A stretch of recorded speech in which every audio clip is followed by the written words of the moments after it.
Hello, Saints. Welcome to the show. This is Catholic Faith Forum. I am Mary Ann Ushi. How are you doing? I hope you're good because I'm great. And I have an amazing show lined up for you today. So do not go anywhere. Right after this break, you will be meeting my guests. Stay tuned.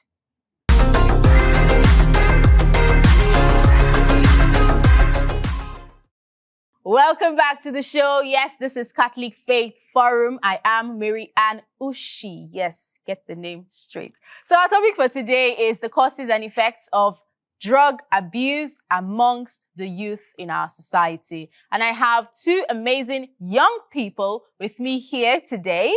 Lovely young men, fine, handsome, single and searching. I hope. Yeah. Okay. Hi, I have Raphael. Hi, Raphael. Hi. Hi, Bryan. Hi, Marianne. Oh, thank you. I know you don't even compliment me, but I feel like your hi is already complimenting me. Okay, Bryan Okwuba is a young graduate pharmacist from the University of Lagos. He's a skincare content creator. The skin is popping. And a mental health advocate. Bryan is a foodie and enjoys exploring different foods and restaurants. He's going to take me to one restaurant when we're done with this. He also enjoys singing and traveling. Welcome to the show, Bryan. Thank you very much, Marianne. Thank you for having me here. Yes, and thank you for the food that you're going to buy for me. All right. Also, I have Raphael Ibrahim here with me. He's a technical content writer and marketer. He has a lot of money. And an avid social impact volunteer and a mental health awareness advocate. He's also a graduate of the University of Benin, where he studied chemistry. You see all these people, they used to do with all this mixing and drugs and all of that. That is why I brought them here today. Hi, Raphael. How are you doing? Hi, Marianne. I'm fine. Nice to be here. Okay. Everybody's fine. Okay. All right. So our topic today is the causes and effects of drug abuse amongst the youth. I'm sure that we are all youth. We, have friends. We see how, it's almost normal nowadays for young people to engage in different forms of drug abuse, ranging from, let's say, the soft drugs and then the hard drugs. Yeah. Well, just so that we give context, what would you say is drug abuse? Who wants to go first? Bryan, would you like to go first? Okay. So I would say drug abuse is the repeated and excessive use of drugs or medications. And the definition is actually now being expanded to substance abuse. Not just drugs can be abused, but substances as well. Things like evostick gum, the smell from the gutter. Anything can be abused now. So not just medications or drugs. So basically it's now called substance abuse and not just drug abuse. Okay. So including drugs and substances can be abused. So when it has been taken over and over again and in large amounts, and basically you're not using it to treat any disease or infection or infirmity, then it is called drug abuse. Okay. I'm going to take excessive over and over, because when you mentioned that evostick gum, I actually like the smell of the gum. But then, excessive. Yeah. So I'm not a drug abuser or a substance abuser. What about you, Raphael? How do you say drug abuse? Well, it depends. Following from what Bryan said, drug abuse involves misuse, dependency, and like you also mentioned, excessive. So we want to break that down. In terms of excessiveness, it's when over-the-counter drugs like painkillers, you take them more than their prescribed doses. So once you already take either like you are meant to have only 2 tablets a day, and you start saying, I want to take 3, or you start taking 3 so that it's, subsides the pain better, you're already abusing it. Then you have in situation of misuse, it's when you are taking that drug or substance for use something that it's not intended for. So for example, we have people that take cough syrup because they are trying to attain a high. Yeah. That's already exactly. Yeah. And then finally we have the dependency. And this is especially because most times when we say drug abuse, you are thinking too far to hard drugs. We are just thinking only from your painkillers. It already starts from there. When you start depending on a particular drug, either physically or psychologically, you're already abusing it. Yes, that's why you have some medications that say if symptoms persist even after taking this, seek medical doctor rather than keep being on that drug. Yeah. Wow. Okay, Raphael. So what about you, Bryan? How concerned are you about the rising rate of, drug abuse amongst the youth? Okay, so for me, I'm very much concerned because drug abuse not just affects your physical well-being, it affects your mental and psychological well-being. And when it affects your physical, psychological, and mental well-being, it affects your social relationship with people, the ability for you to think and make decisions for yourself, for your family, and for the society at large. And when a young person involves or indulges in drug abuse, it affects those parts of your life as an individual. I have seen young people, because I have worked as a pharmacist, I have worked at a community pharmacy and in hospitals, and I see young people coming to get medications without a prescription. Most times we have prescription medications are like drugs that you have to have a prescription to get the drugs. That's codeine, morphine for pain, tramadol, and the likes. And most times I see like young people coming to ask for those drugs and I'm asking, where are your prescriptions? And they don't have prescriptions. And I'm like, oh, I'm sorry, I can't attend to you because you don't have a prescription. I can't give you that. And then they go outside and look for it in the black market, people who actually sell it in the black market to young people to abuse. So that in itself makes me more concerned. And because of that concern, I decided to publish a paper about young people abusing drugs from community pharmacies or getting medications that they can't get from community pharmacies, but from the black markets. Basically, like the rise in the rate at which young people abuse medications, because there is little to no literature about that. So I decided to okay, you know what? Let me just write something about this. Dalu, thank you. I hope that they get to read it. I hope so too. All right, it's time for us to find out who our saint of the week is. So over to you, Stephanie.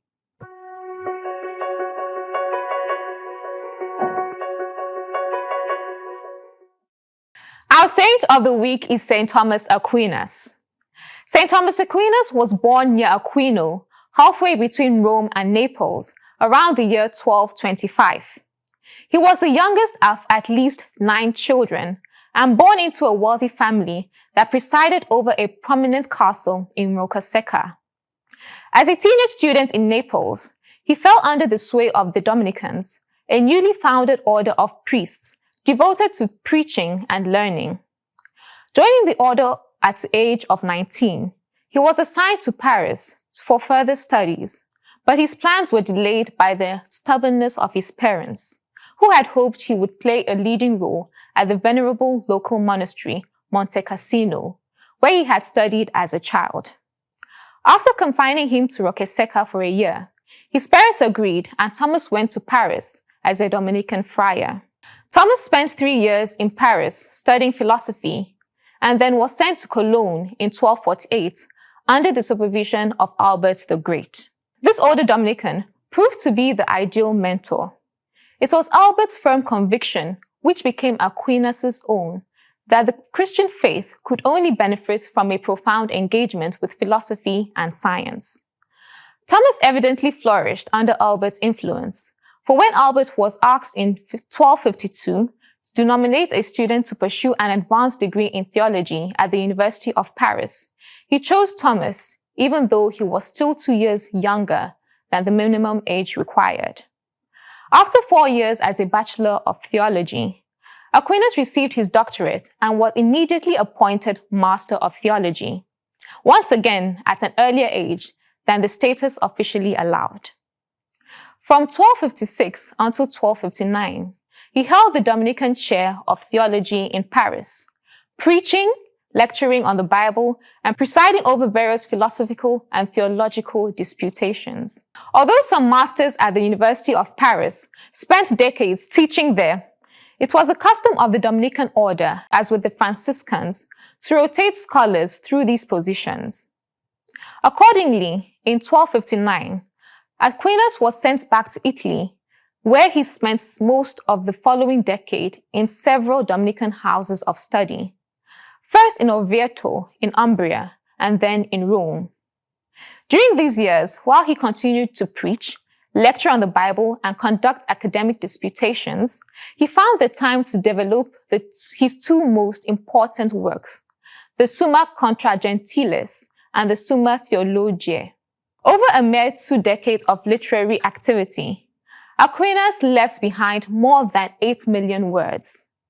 8 times more than has survived, for instance, from Aristotle. It is a measure of Aquinas' immediate and lasting influence that, quite unlike the situation of other medieval philosophers, essentially everything he wrote has survived and has been lovingly edited and translated into English and many other modern languages. Some of Thomas's arguments include the controversy with the Christian masters who followed the traditional Augustinian conception of man as fallen. He criticized the thesis that philosophy is distinct from theology, as well as the notion of a physical nature that has determined laws. He was especially critical of the theory that the soul is bound with the body as the two necessary principles that make up the nature of man. He also taught the distinction between matter and spirit. This distinction, however, could be intelligently held only if the internal relationship between matter and spirit in individual human beings was sought.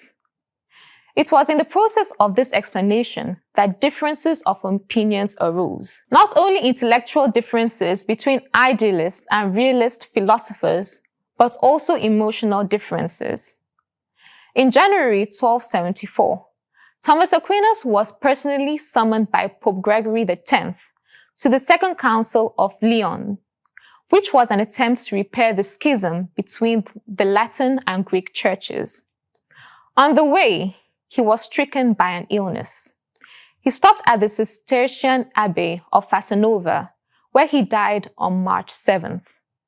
In 1277, the Masters of Paris, the highest theological jurisdiction in the Church, condemned a series of 219 propositions.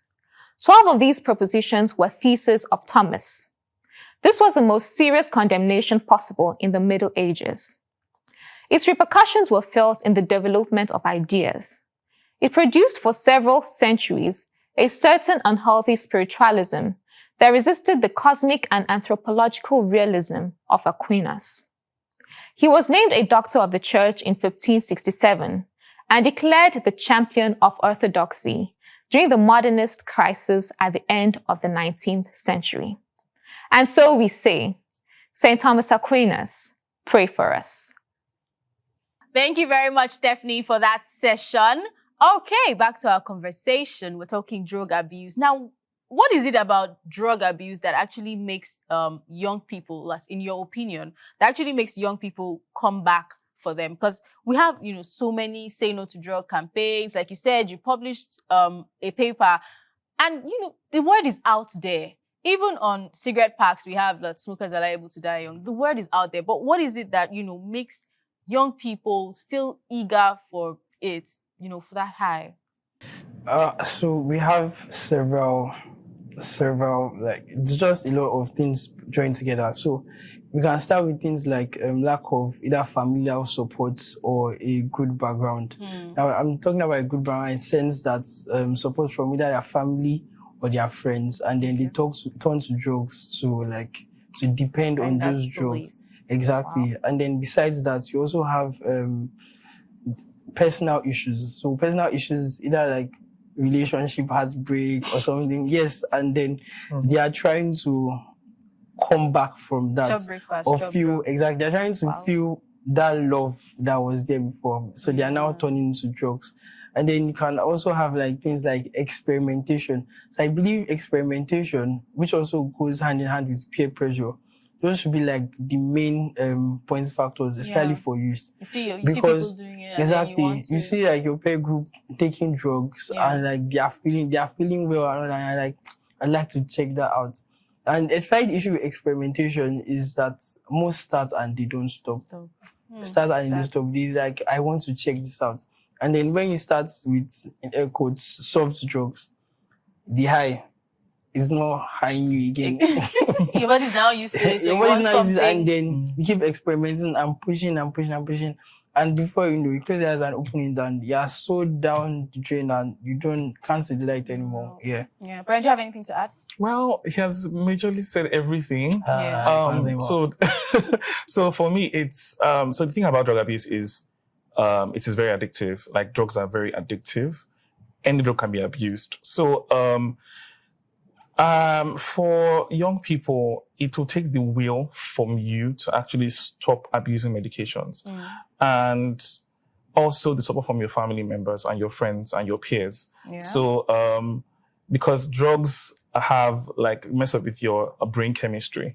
So if you don't have the will to stop, you can actually go to ask for help from your family or your friends. So basically, when there is no family support, when there's no friend support, you always turn to these drugs as like solace to help you heal whatever you're probably going through. Like he mentioned, there's breakup, there's relationship issues, there might be family issues. And also if your family member or one of the family member is also involved in drug abuse, it's going to be difficult for you to be able to leave that drug abuse. So family is very important as well in helping to combat drug abuse. Okay, so basically what I can get is that they do these things because they lack that love that they're supposed to get from either family or friends, or it's a way of, you know, surviving, or, you know, trying to suppress an emotion, a sad emotion that they feel, and then also the aspect of, you know, peer pressure and just trying to experiment. So now let's talk about the effects of all of this on both the individual and the society. Okay. Would you like to start with this? Yes. Okay. Bryan can educate us here. Okay. So the thing about drug abuse is, like I mentioned earlier, it affects your physical health, your mental health, your psychological health, your social well-being. So it affects your mental health, and basically that's mental and psychological, meaning that it would affect the way you reason, the way you think, the way you make decisions for yourself, for your family members, for your friends. It also affects your social behavior, because when you take these drugs, you most times tend to be very aggressive, and you tend to approach a lot of things with aggression and with frustration, when you can just calm down and then take time to actually think about it or reason. But then even some of them actually they're now like very sober. Oh yes, yes. I'm getting there. So like, in a social, some people are aggressive, and then some are very, very slow and sober to making decisions or thinking fast, when they are supposed to give a particular answer or solution to things. And this would affect their other facets of their life: academic, social, at work, in your home. So basically, these are the things that I feel like would affect to the individual if they keep on taking these medications. Affect your mental, social, psychological, physical well-being as well. So yeah. Okay. Anything to add? Yeah, I'd just like to follow up from Bryan and preferably paint a picture. So we're going to talk about the individual, then the society. Yes. So we have someone in school, probably 200, 300, decides to experiment with drugs. And then towards their final year, they begin abusing drugs. And then so, like he mentioned, your physical health, mental health, physiological health, psychological health, it just has a decline. What happens to your grades? It just becomes bad. If you're aiming for a first class, right now you're hoping that the school just gives you a pass by God's grace. And then what now happens when you're released into society? Hold on there. What happens when you're released into society? Okay, guys, it's time for us to move over to the KYF crew for our Know Your Faith session. Over to you, Elefachi.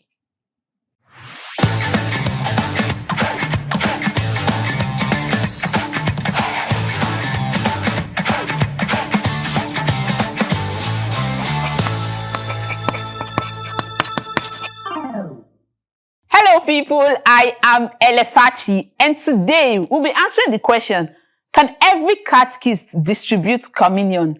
The answer is no. Ordinarily, lay faithfuls are in no position to distribute communion. However, where the needs of the church require and in accordance with the provisions of the law, members of the lay faithfuls may be mandated or commissioned to distribute communion by a bishop or a priest. These persons serve as extraordinary ministers of communion. The term extraordinary in this context refers to the distinction between the special role served by these ministers and the normative or permanent role served by a priest and deacon as the ordinary minister of the Eucharist. In other words, only catechists and lay faithfuls who have been commissioned by the bishop can distribute communion. Thank you so much for watching till the end. I hope you learned one or two from this. Do let me know what you learned in the comments. And yes, please subscribe, like, and share this video. Till I come to your screen next time, remain bold and Catholic. Thank you very much, Elefachi, for that session. Back to you, Raphael. Okay, Sure, so no problem. Yes, what happens when you are released into society? You are a liability. Like, that's the cold hard truth. Because you not only are dependent on something, but you can't even provide the services that can help society grow. Now, in most cases, because you can't provide value, you won't get money. And then you now become a criminal. You start harassing people, you start breaking into stores.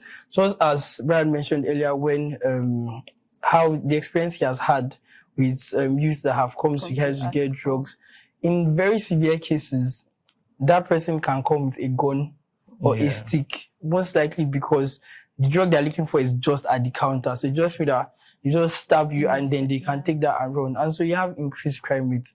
Besides increased crime rates, what about the family of that person? How is it extending to them? When families is units of our society, how does it extend to them? And then you now have this, and then you also have their impacts or how like they drain our medical resources. Because we actually have people that are sick, but then because they're also trying to help this person that abuses drugs, you have more, the medical aspect of our society feels more drained.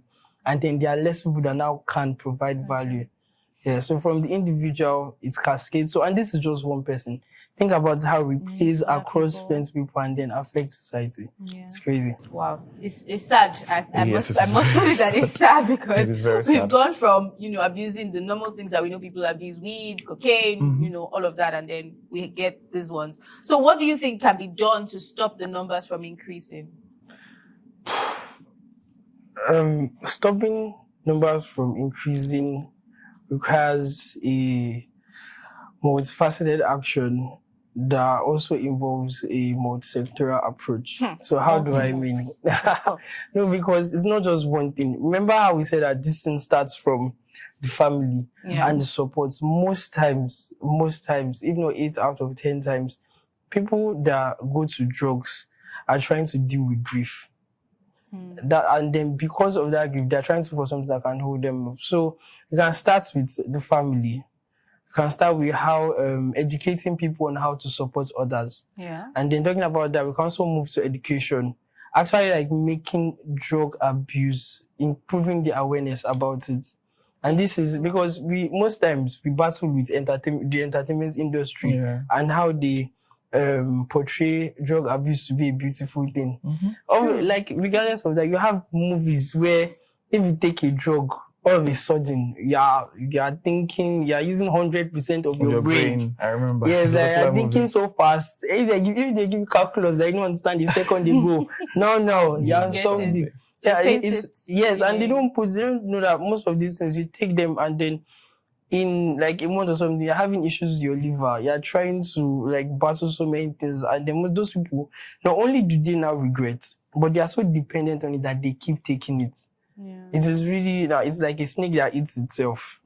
So basically, we need all aspects of society. We need all aspects, from education to family to spreading the awareness. Like when I'm spreading, I don't just say drug abuse is bad. Put the pictures. And I think we can do that with movies. Yeah, we can. We can. There's a lot to be done. Okay, so before we go, Bryan, I'd like to ask you, what are those signs that you think people should look out for in young people that could, indicate that they are probably abusing substances or drugs? Because sometimes we have families who do not even know that, their children are doing this kind of things. Or we have friends who just see that their friends are behaving some certain type of way, but they do not know what exactly is going down there. So let's I don't know, from what you've seen, what are those signs to look out for that could indicate that a person is actually using drugs? Okay, so one of the major signs that I usually look out for is behavior, like behavior around your friends, behavior around your family. When you notice that someone who used to be very cheerful, or someone who used to be smart or thinks really fast, is slow in thinking, is very aggressive, is stealing. Because most times people who abuse drugs steal.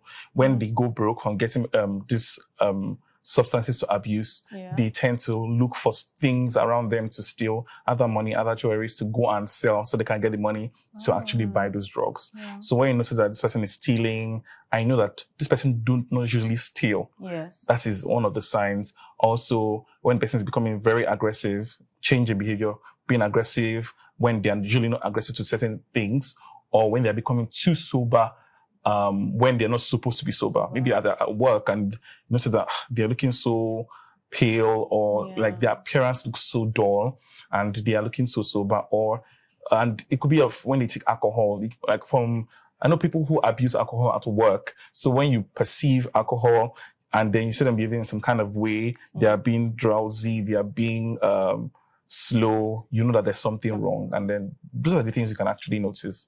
Yeah. Okay. All right. Time is not on our side, so I'm just going to wrap this up. But thank you so much, Raphael. Thank you so much, Bryan. You have shared a lot, I must say. We now understand why youths take these things. And I'd just like to say to parents, to friends out there, young people, please try to spread love. Try to be, there to support those around you, because some of these young people who engage in drug abuse actually do that because they lack that emotional support from their friends, from their families, and all of that. And also be observant. When you see that something is unusual about a person, try to find out what exactly is going on. You just might be saving a soul in that way. And if you're out there and you have a problem with drugs, you have an addiction problem with drugs, please find a way to get help. There are so many outreaches that you can, reach out to, find a way to get help. And trust me, drugs is or are not the way to go. There's always a solution. There are counselors out there that can be of help. Well, that's our show for today. Once again, thank you so much. Thank you. Yes. Thank you for having me. Thank you. Okay, don't forget we are on YouTube at Dominican Media. Please subscribe to our YouTube channel, share this video, comment, and, just like, so that we know that we're doing a good job here. And we're also on social media at CFF on TV. I'm talking Instagram, Facebook, and Twitter. I remain Marianne Ushi, and until next time, keep being saints in jeans and shirts. Bye. Bye. Bye.